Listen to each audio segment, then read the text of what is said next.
Welcome to our channel. आज हम देखने वाले हैं लाइफ साइंस के most important MCQ for railway group D. जितने भी रेलवे ग्रुप डी के एस्पिरेंट्स हैं, वीडियो को लास्ट तक जरूर देखना। यहाँ पे बहुत सारे इंपॉर्टेंट क्वेश्चंस को हम डिस्कस करने वाले हैं और ये पार्ट 2 है। पार्ट 1 अगर आपने नहीं देखा है तो उसका लिंक डिस्क्रिप्शन बॉक्स में दिया गया है, वहां जाकर आप पार्ट 1 भी बिल्कुल देख सकते हैं। तो चलिए बिना टाइम वेस्ट करते हुए इस वीडियो को स्टार्ट करते हैं।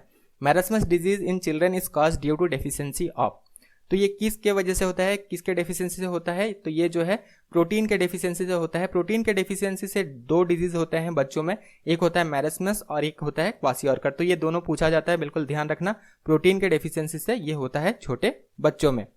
आइडोप्सिन is a light sensitive pigment and is present in, जैसे पार्ट 1 में हमने बोला था कि कोन्स जो हैं they are sensitive towards bright and normal light, and rods जो हैं they are sensitive towards low and dim light. तो ये आपको ध्यान रखना है। इसके साथ साथ आइडोप्सिन जो है ये कहाँ पे प्रेजेंट होते हैं? ये जो लाइट सेंसिटिव पिगमेंट है ये जो है ये कोन्स में प्रेजेंट होते हैं। कोन्स में और एक बात हमने कहा था, ये भी आप बिल्कुल ध्यान रखना, कोन्स जो है ये कलर सेंसेशन के लिए भी रिस्पॉन्सिबल होते हैं। और इसके साथ साथ अगर आइडोप्सिन जो है ये अगर कोन्स में प्रेजेंट होता है तो इसी तरह रॉड्स में भी जो है कुछ प्रेजेंट होगा। तो यहाँ जो है रोडोप्सिन जो है ये प्रेजेंट होता है, RHODOPSIN, ठीक है। ये जो प्रेजेंट होता है ये पिगमेंट बेसिकली इसे जो है कहा जाता है लाइट सेंसिटिव रिसेप्टर प्रोटीन इसे कहा जाता है। और ये कहाँ पे प्रेजेंट होता है? ये रॉड्स में प्रेजेंट होता है। तो आइडोप्सिन पूछा जाए तो ये कहाँ पे प्रेजेंट होता है? ये कोन्स में प्रेजेंट होता है। और रोडोप्सिन जो है ये रॉड्स में प्रेजेंट होता है। रोडोप्सिन बेसिकली किस चीज़ में मदद करता है? नाइट विजन में मदद करता है, रात को ये देखने में मदद करता है। क्योंकि हमने पहले ही कहा था लो या डिम लाइट में कौन से जो है यहाँ पे काम करेगा? रॉड्स जो है यहाँ पे काम करते हैं, क्योंकि they are sensitive towards dim and low light. तो रोडोप्सिन जो है इसमें मदद करते हैं। कभी कभी जो कलर भी पूछ लिया जाता है रोडोप्सिन का कलर क्या है, तो ये पिंकिश इन कलर होता है, ठीक है। तो ये भी ध्यान रखना, ये जो इसका जो कलर होता है ये पिंकिश इन कलर होता है। और इसे जो है और एक नाम से भी जाना जाता है, रोडोप्सिन जो है इसे जो है विजुअल पर्पल के नाम से भी जाना जाता है, क्योंकि जो है पिंकिश इन कलर होता है, या फिर कह सकते हैं कि लाइट पर्पल कलर का भी होता है। तो इसे जो है विजुअल पर्पल के नाम से भी जाना जाता है। Gregor Mendel work on which plant / tree to discover the fundamental law of inheritance. तो ग्रेगर मेंडल जो है इन्हें क्या कहा जाता है? इन्हें फादर ऑफ जेनेटिक्स भी कहा जाता है। तो कौन से इन्होंने प्लांट में काम करा था? तो इन्होंने जो है पी प्लांट में काम करा था। अगर आपने देखा होगा लॉ ऑफ इनहेरिटेंस को जो है इन्होंने बेसिकली, अगर हम इन डिटेल अगर इनका सब कुछ देखें तो यहाँ पे इन्होंने रिकॉग्नाइज किया था, मैथमेटिकल पैटर्न बेसिकली रिकॉग्नाइज किया था इनहेरिटेंस का, ठीक है, from one generation to another. यहाँ पे इन्होंने टॉल जो है पी प्लांट्स को लिए थे, डॉर्क पी प्लांट को लिए थे, ग्रीन पी को लिए थे, फिर येलो पी को लिए थे। इनसे जो है इन्होंने काफ़ी सारे जो है काम किया था। ये आपको पता होगा अगर आपने 10 में पढ़ा है, जो एनसीईआरटी बुक्स में ये डिटेल में दिया गया है। तो यहाँ पे जो प्लांट इन्होंने लिया था ये पी प्लांट को इन्होंने काम में लिया था। आगे बढ़ते हैं। Hemodialysis is done in condition when person is suffering from. देखिए यहाँ पे जो है ये सबको पता है कि डायलिसिस कब किया जाता है, ठीक है। हीमोडायलिसिस या डायलिसिस कब किया जाता है? किडनी अगर किसी का डैमेज हो जाता है, जो वो पर्सन सफ़र करता है, किडनी यहाँ पे जो है अच्छे से फंक्शन नहीं करता है, तब बेसिकली यहाँ पे डायलिसिस होता है, क्लिनिकल डायलिसिस किया जाता है, उसका जो है मदद लिया जाता है। लेकिन यहाँ पे अगर आप ऑप्शन में देखें तो यहाँ पे पूछा गया है कंडीशन, उस कंडीशन को क्या कहा जाता है ये यहाँ पे पूछा गया है। तो रेलवे जो है इस तरह के ही सवाल पूछता है। कभी कभी जो है डायरेक्टली यहाँ पे क्वेश्चंस नहीं रहते हैं, कभी कभी इसी वजह से जो है कुछ जो है यहाँ पे शिफ्ट जो है ये टफ हो जाते हैं। यहाँ पे थोड़ा सा अगर आपने इन डिटेल पढ़ा है तभी इसका आंसर दे सकते हैं। तो इस कंडीशन को यूरेमिया कहा जाता है, जहाँ किडनी डैमेज हो जाता है। किडनी डैमेज होने के बाद क्या होता है, जो बॉडी का टॉक्सिन है और वेस्ट है उसे जो है बेसिकली अगर किडनी अच्छा से फंक्शन करे तो उसे जो है यूरिन के साथ निकाल देता है। लेकिन ये क्या होता है, बॉडी के जो टॉक्सिन है ये मिक्स हो जाते हैं ब्लड स्ट्रीम में, जिसके वजह से जो है काफ़ी सारे प्रॉब्लम्स फेस करना पड़ता है उस पर्सन को, और इसी वजह से जो है डायलिसिस करना पड़ता है। तो हेमोडायलिसिस जो है ये जो है किया जाता है अगर कोई पर्सन को यूरेमिया हुआ है। यूरेमिया मतलब उसका जो है किडनी ये डैमेज हो चुका है और यहाँ पे जो है वो प्रॉपरली फंक्शन नहीं कर रहा है, फिल्ट्रेशन ऑफ ब्लड को वो प्रॉपरली नहीं कर पा रहा है। तो इस कंडीशन को यूरेमिया कहा जाता है। Encephalitis is a infectious disease effects. तो एनसेफेलाइटिस जो है ये कौन से पार्ट ऑफ बॉडी को इफेक्ट करता है? तो इसका जो सही आंसर है ये है ऑप्शन 4 ब्रेन। ये ब्रेन को इफेक्ट करता है और ये जो है बेसिकली वायरल डिजीज है। इसमें क्या होता है, इन्फ्लेमेशन ऑफ ब्रेन होता है, ब्रेन में जो है इरिटेशन होता है, पेन होता है, जलन होता है। तो बेसिकली एनसेफेलाइटिस जो है ये कौन से पार्ट ऑफ जो है ब्रेन को इफेक्ट करता है? ये इन्फेक्शियस डिजीज है, ये याद रखना, वायरल इन्फेक्शियस डिजीज है और ये जो है ब्रेन को इफेक्ट करता है। Pelvic colon is present in. Pelvic colon को जो है और एक नाम से भी जाना जाता है, सिग्मोइड कॉलोन के नाम से भी जाना जाता है। तो पेल्विक कॉलोन जो है ये कहाँ पे प्रेजेंट होता है, towards the end of large intestine. तो लार्ज इंटेस्टाइन के एंड में ये प्रेजेंट होता है। पेल्विक कॉलोन का ये फंक्शन क्या है, या सिग्मोइड कॉलोन भी ये पूछा जा सकता है। पेल्विक कॉलोन या सिग्मोइड कॉलोन दोनों सेम है, ये ध्यान रखना। ये जो है इसका फंक्शन क्या है, जो बॉडी का वेस्ट है इसे ये होल्ड करते हैं until it is released by humans. Which of the following is gaseous plant hormone? तो इनमें से कौन सा जो है गैसियस प्लांट हार्मोन है। काफ़ी बार ये सवाल बन चुका है, बहुत सारे एग्जाम्स में बने हैं, तो यहाँ भी हमने कवर अभी से किया है। तो इथिलीन जो है ये गैसियस प्लांट हार्मोन है। और इथिलीन का फंक्शन क्या होता है, ये जो है फ्रूट राइपनिंग में जो है ये मदद करता है। Lysosomes are produce by. तो लाइसोसोम जो है ये बेसिकली सेल ऑर्गेनेल है, तो ये किसके द्वारा प्रोड्यूस किया जाता है, तो ये जो है ये गोल्गी एपरेटस के द्वारा जो है प्रोड्यूस किया जाता है। गोल्गी एपरेटस भी एक सेल ऑर्गेनेल है और इनके द्वारा ही लाइसोसोम्स प्रोड्यूस किया जाता है। यहाँ पे गोल्गी एपरेटस ऑप्शन में मिल सकता है या फिर गोल्गी बॉडीज मिल सकता है, ये ध्यान रखना, यहाँ पे कंफ्यूज मत होना। अब लाइसोसोम का फंक्शन क्या है उसके लिए जो है हमने क्वेश्चन यहाँ पे कवर अप कर दिया है। Which cell organelle act as waste disposal system in cell. तो इसका सही आंसर है लाइसोसोम्स। लाइसोसोम्स जो है ये वेस्ट डिस्पोजल सिस्टम के तौर पर जो है काम करते हैं। Membrane covering the brain is called. तो इसका जो सही जवाब है यह ऑप्शन 2 मेनिंजेस। मेनिंजेस जो है ये आउटर मोस्ट कवरिंग है ब्रेन का, और इस मेम्ब्रेन का जो नाम है यह है मेनिंजेस। इसी तरह पार्ट 1 में भी हमने डिस्कस किया था हार्ट का आउटर मोस्ट कवरिंग जो है इस मेम्ब्रेन का जो है नाम क्या है। तो ये सारे क्वेश्चन जो है काफी ज्यादा रिपीट होते हैं, इसीलिए जो है इनको भी हमने यहाँ पे इंक्लूड किया है। द फ्लावरलेस और सीडलेस प्लांट आर कॉल्ड। तो फ्लावरलेस और सीडलेस प्लांट को क्या कहा जाता है, इन्हें क्राइप्टोगेम्स जो है ये कहा जाता है। इसका एग्जांपल क्या हो सकता है, एल्गी हो सकता है, इसका एग्जांपल मॉसेस हो सकता है, फर्न्स हो सकता है। ये सारे फ्लावरलेस एंड सीडलेस जो है प्लांट होते हैं। Which of the following is not a gland? तो इनमें से जो है कौन सा ग्लैंड नहीं है।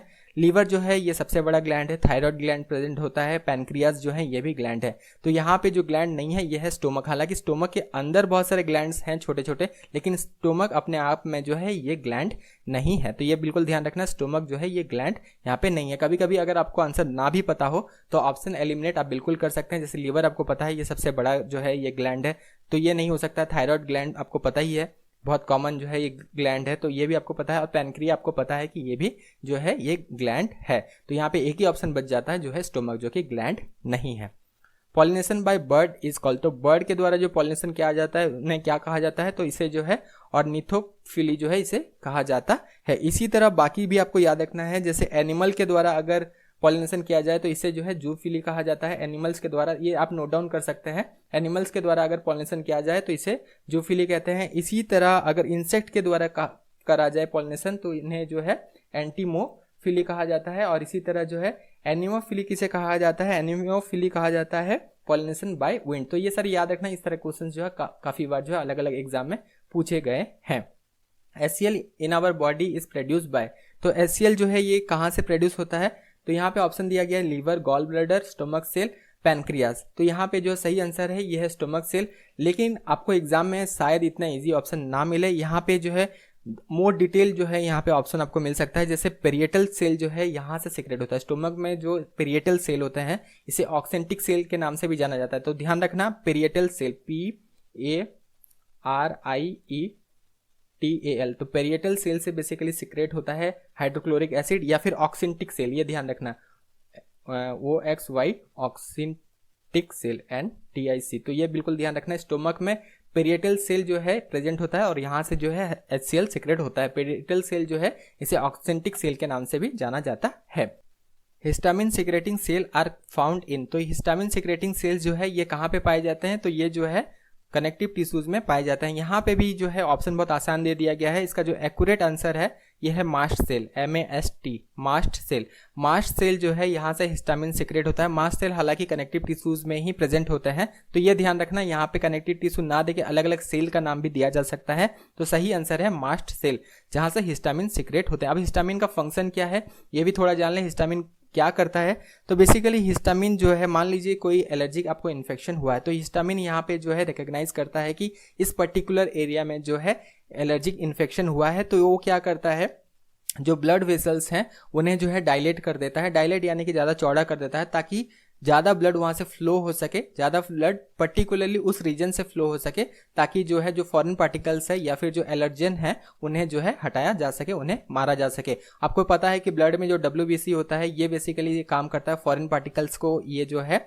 ये मारता है, ये हटा देता है। एलर्जेंस के साथ भी वो इसी तरह ही ट्रीट करता है, क्योंकि एलर्जेंस जो है ये भी फॉरेन पार्टिकल्स हैं। तो हिस्टामिन का ये फंक्शन है, ये आइडेंटिफाई करता है कि एलर्जिक जो है इफेक्ट जो है कहाँ पे हुआ है पर्टिकुलर रीजन में। उसके बाद उस एरिया का जो ब्लड वेसल्स हैं इन्हें डायलेट कर देता है, ताकि वहाँ पे ब्लड ज़्यादा फ्लो हो और ये फॉरेन जो मटेरियल्स हैं या फिर जो एलर्जेंस हैं इन्हें जो है हटाया जा सके। तो ये इसका फंक्शन है। The number of milk teeth in human being, तो मिल्क टीथ कितना होता है, तो मिल्क टीथ जो होता है ये होता है 20, ठीक है, टोटल 20 मिल्क टीथ प्रेजेंट होता है। और ये जो है 5-6 साल होते होते जो है बच्चों में जो है मिल्क टीथ जो है ये गिर जाता है, उसके बाद जो है एडल्ट टीथ जो है यहाँ पे ग्रो करते हैं। बोन प्रेजेंट इन रिस्ट, तो पहले ही हमने कहा था कि बोन्स के बारे में डिटेल में पढ़ लेना, क्योंकि बोन्स से जो है क्वेश्चन जरूर बनेंगे। फिंगर्स में जो बोन्स प्रेजेंट होते हैं, ठीक है, यहाँ से क्वेश्चन बन सकता है। नी में जो बोन प्रेजेंट होता है, लेग, लोअर लेग में जो बोन प्रेजेंट होता है, पार्ट 1 में भी हमने डिस्कस किया, तो बहुत ज़्यादा इंपॉर्टेंट है। तो रिस्ट में जो बोन प्रेजेंट होते हैं इसका नाम होता है कार्पल्स। कार्पल्स बेसिकली ये कहा जा सकता है कि it is a combination of 8 bones, ये जो है ग्रुप ऑफ 8 बोन्स हैं और इन्हें जो है कार्पल्स कहा जाता है, या कॉर्पस भी इसे कहा जाता है, कार्पल या फिर कार्पस भी कहा जाता है, CARPUS, कार्पस भी इसे कहा जाता है। तो कोई भी ऑप्शन हो ये सही जवाब इसमें होगा। In liver glucose is stored in the form of, तो ग्लूकोज जो है कौन से फॉर्म में जो है स्टोर रहता है लीवर में, तो ये जो है ग्लाइकोजन के फॉर्म में जो है स्टोर होता है। अब ग्लूकोज जो है ये ग्लाइकोजन के फॉर्म में लीवर में स्टोर होता है, लेकिन क्यों स्टोर होता है? देखिए ग्लूकोज जो है इसे हम कह सकते हैं ये फ्यूल की तरह काम करता है, सेल का ये फ्यूल है, इस वजह से जो है इसे जो है ग्लूकोज को बॉडी यूज करता है। अब जो है जब यूज में नहीं होता है, जब ग्लूकोज एक्सेस अमाउंट में है, तो ये कहाँ पे स्टोर होते हैं? ज़्यादातर ये लीवर में स्टोर होते हैं। हाँ, कुछ ऐसे भी सेल मसल्स हैं जहाँ पे ये स्टोर होते हैं, ये भी ध्यान रख सकते हैं। ज़्यादातर ये जो ग्लूकोज स्टोर होते हैं ये कहाँ पे स्टोर होते हैं? ये लीवर में स्टोर होता है। तो जब भी बॉडी को ज़रूरत होता है तो ये ग्लाइकोजन को लीवर कन्वर्ट करता है ग्लूकोज में, और ब्लड स्ट्रीम के थ्रू जो है पर्टिकुलर सेल या ऑर्गन्स तक ये पहुंचा देता है। तो याद रखना, लीवर में जो ग्लूकोज होता है ये कौन से फॉर्म में स्टोर होता है? ग्लाइकोजन के फॉर्म में ये स्टोर्ड होता है। और लीवर में ज़्यादातर ये स्टोर होता है, कुछ मसल्स में भी ये स्टोर होते हैं। What is known as white plague, तो व्हाइट प्लेग के नाम से इनमें से कौन सा डिजीज को जाना जाता है? ट्यूबरकुलोसिस जो है इसे व्हाइट प्लेग के नाम से भी जाना जाता है, और ये 19वीं सेंचुरी में फेमस हुआ था। क्वेश्चन ये भी बनता है ट्यूबरकुलोसिस जो है ये कौन से ऑर्गन को इफेक्ट करता है? तो मेनली याद रखना ये लंग्स को इफेक्ट करता है। इसके अलावा किडनी हो गया, ब्रेन हो गया, स्पाइन हो गया, इनको भी इफेक्ट करता है, लेकिन मेनली जो है ये लंग्स को इफेक्ट करता है। Lipids are formed when glycerol combine with, तो ग्लाइसरॉल जो है ये किसके साथ कंबाइन होने से लिपिड फॉर्म होता है? तो ये जो है फैटी एसिड के साथ जब कंबाइन करते हैं तब लिपिड्स जो है फॉर्म होता है। लिपिड बेसिकली क्या है? लिपिड बेसिकली हम कह सकते हैं कि ये एनर्जी स्टोरेज मॉलिक्यूल है, ठीक है। तो ये ध्यान रखना, लिपिड का फंक्शन क्या है? They act as energy storage molecule. Which is the only muscle in human body that is not attached at both the end, तो इसका जो सही जवाब है ये है ऑप्शन 2, टंग। ये क्वेश्चन ऑलरेडी बन चुका है रेलवे के एग्जाम में। तो टंग जो है एक एंड इसका अटैच्ड है, दूसरा एंड जो है it is not attached. Tourniquet test is related to, तो टॉर्निक्वेट जो टेस्ट है ये किससे रिलेटेड है? ये डेंगू से रिलेटेड है। तो डेंगू, अगर किसी पर्सन को डेंगू है, इसे आइडेंटिफाई करने के लिए कौन सा टेस्ट किया जाता है? टॉर्निक्वेट टेस्ट इसमें किया जाता है। In plant the process of taking a permanent shape, size and function is called, इसे क्या कहा जाता है? इसे जो है डिफरेंशिएशन कहा जाता है। तो डिफरेंशिएशन का यही जो है डेफिनेशन है। तो ये process of taking a permanent shape, size and function is called differentiation. How many muscles are there in human body, कितने सारे मसल्स हैं ह्यूमन बॉडी में? तो यहाँ पे ये रेंज याद रखना, 600 to 650 जो है ये रेंज है। तो इसके अंदर जो भी ऑप्शन आपको मिलेगा वो सही जवाब यहाँ पे होगा। यहाँ पे आप क्वेश्चन नहीं पूछा जाएगा कि कितने बोन्स है, वो तो सभी को पता है कितने बोन्स हैं, ठीक है। आप क्वेश्चन इसी तरह बनेंगे कि कितने मसल्स ह्यूमन बॉडी में प्रेजेंट है। तो टोटल यहाँ पे जो सही आंसर होगा ये होगा 639 जो है यहाँ पे मसल्स प्रेजेंट है। हालांकि ये रेंज याद रखना, ये कंपलसरी नहीं है कि 639 ही मसल्स प्रेजेंट है, ये जो है पर्टिकुलरली करेक्ट है, ये रेंज 600 to 650, इसके अंदर जो भी रहेगा ये सही जवाब होगा। आगे बढ़ते हैं। Tear is produce by which gland, तो इनमें से जो है कौन से ग्लैंड से टीयर प्रोड्यूस होता है?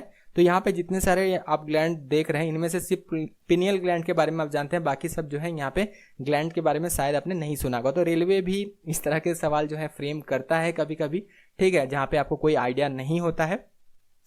तो रेलवे जो है इस तरह का फ्रेम करता है क्वेश्चन, इसीलिए हमने भी यहाँ पे इस तरह के क्वेश्चंस को डाला है, ताकि आपको जो है एटलीस्ट ये आइडिया रहे कि किस तरह के क्वेश्चंस पूछे जा सकते हैं एग्जाम में। तो कभी कभी ये भी होता है, इस तरह के टफ क्वेश्चंस भी पूछे जाते हैं। तो टीयर बेसिकली ये जो है लैक्रिमल ग्लैंड से जो है ये सिक्रेट होता है। तो ध्यान रखना, लैक्रिमल जो ग्लैंड है यहाँ से जो है टीयर यहाँ से सिक्रेट होता है। Name the vitamin essential for proper functioning of eye. तो यहाँ पे देखिए बहुत आसान से क्वेश्चन है, लेकिन कभी कभी यहाँ पे स्टूडेंट जो है कंफ्यूज हो जाते हैं। Vitamin A, vitamin B, vitamin C, vitamin D, याद रखना यहाँ पे कंफ्यूज होने का नहीं है। इस तरह के क्वेश्चन जब ये आपके सामने आए तो ध्यान से आपको यहाँ पे ऑप्शंस देखना है। डेफिशिएंसी ऑफ विटामिन ए की वजह से क्या होता है, नाइट ब्लाइंडनेस होता है, यानी कि विटामिन ए जो है ये एसेंशियल है for proper functioning of eye. तो विटामिन ए जो है यहाँ पे सही जवाब होगा। Exchange of respiratory gas in lungs occurs in, तो ये जो है ये कहाँ से होता है बेसिकली, ये बेसिकली एल्वियोली जो प्रेजेंट है लंग्स में, इसमें जो है ये कैरी आउट करता है। Exchange of respiratory gas is carried out in alveoli, तो एल्वियोली में ये बेसिकली होता है जो कि लंग्स में प्रेजेंट होते हैं। Which among the following cell lack the property of division, तो सेल डिवीजन जो है इनमें से किनमें नहीं होता है, और से सेल डिवीजन कंपलसरी है। अगर सेल डिवीजन ना हो तो उस सेल को जो है लॉन्ग टाइम तक वो सेल जो है सर्वाइव नहीं कर सकता है। लेकिन न्यूरॉन्स जो है यहाँ पे सेल डिवीजन नहीं होता है, ठीक है। अब क्यों नहीं होता है न्यूरॉन्स में जो है ये सेल डिवीजन क्यों नहीं होता है, तो न्यूरॉन में जो है सेंट्रोसोम जो है ये प्रेजेंट नहीं होते हैं, CENTROSOME, ठीक है। सेंट्रोसोम्स जो है इनके सेल्स में प्रेजेंट नहीं होते हैं, जिसकी वजह से सेल डिवीजन नहीं होता है। सेंट्रोसोम क्या है, ये बेसिकली सेल डिवीजन में मदद करते हैं, लेकिन न्यूरॉन्स में जो है सेंट्रोसोम प्रेजेंट नहीं होते हैं, जिसकी वजह से सेल डिवीजन न्यूरॉन्स में नहीं होता। बाकी सब में जो है ये सेल डिवीजन होता है। Which of the following is pancreatic enzyme, तो इनमें से कौन सा जो है पैनक्रिएटिक एंजाइम है, तो लिपेज का सही जवाब है, लिपेज जो है पैनक्रिएटिक एंजाइम है। पिटाइलिन जो है ये सैलिवरी ग्लैंड से सिक्रेट होता है, एमाइलेज भी वहीं से सिक्रेट होता है। बाकी अगर इरिप्सिन देखे, सुक्रेज देखे, तो ये जो है स्मॉल इंटेस्टाइन से सिक्रेट होता है। लिपेज यहाँ पे जो है ये पैनक्रिएटिक एंजाइम है। लिपेज का फंक्शन क्या है, लिपेज बेसिकली बाइल के साथ जो है ये काम करता है, फैट को तोड़ने में मदद करता है। सिंपलर जो है पार्ट में से तोड़ता है, सिंपलर मॉलिक्यूल्स में तोड़ता है फैट्स को। लिपेज का फंक्शन ये है। यहाँ पे खत्म होता है हमारा पार्ट 2 ऑफ लाइफ साइंस। इसके साथ साथ और एक इंपॉर्टेंट बात बता दें, जितने भी स्टूडेंट रेलवे की प्रिपरेशन कर रहे हैं उनके लिए हमने टेस्ट सीरीज रिलीज किया है। यहाँ पे जो है हर टेस्ट सीरीज में आपको 45 क्वेश्चन मिलेंगे from general science, general awareness and current affairs. Total आप 1350 जो है यहाँ पे क्वेश्चन प्रैक्टिस कर सकते हैं। ये मत पूछना बार बार कि ये फुल टेस्ट सीरीज है, फुल टेस्ट सीरीज नहीं है, ये जो है जनरल साइंस, जनरल अवेयरनेस और करंट अफेयर्स है, ताकि ये जो वास्ट सेक्शन है इसको आप कवर अप कर सके।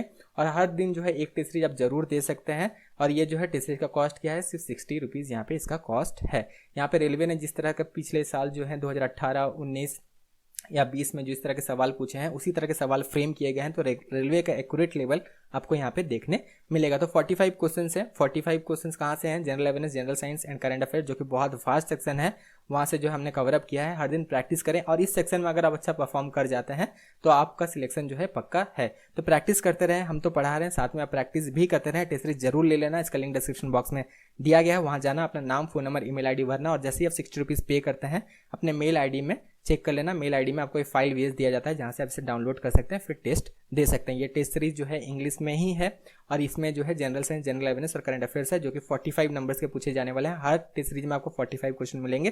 टोटल 1350 क्वेश्चन आप प्रैक्टिस कर सकते हैं। तो जितने भी स्टूडेंट रेलवे ग्रुप डी के स्टूडेंट जो भी हैं, जो एग्जाम देने वाले हैं, जरूर प्रैक्टिस करना। इसके साथ साथ इंपॉर्टेंट बात यह भी है कि सारे डिवाइस में सपोर्ट करता है। ज़्यादा स्टूडेंट के पास मोबाइल है, मोबाइल में भी आप इसे डाउनलोड कर सकते हैं। जैसे आप 60 रुपीज़ पे करते हैं, याद करना कि आपको मेल आईडी खोलना है, मेल आईडी से इस फाइल को डाउनलोड कर लेना है। उसके बाद रेगुलरली आप जरूर टेस्ट को देते रहें, पढ़ा हम भी रहें, साथ में आप भी प्रैक्टिस करते रहें, तब जो है ज़्यादा चांसेस है कि आप यहाँ पे बहुत अच्छा से स्कोर कर सकते हैं।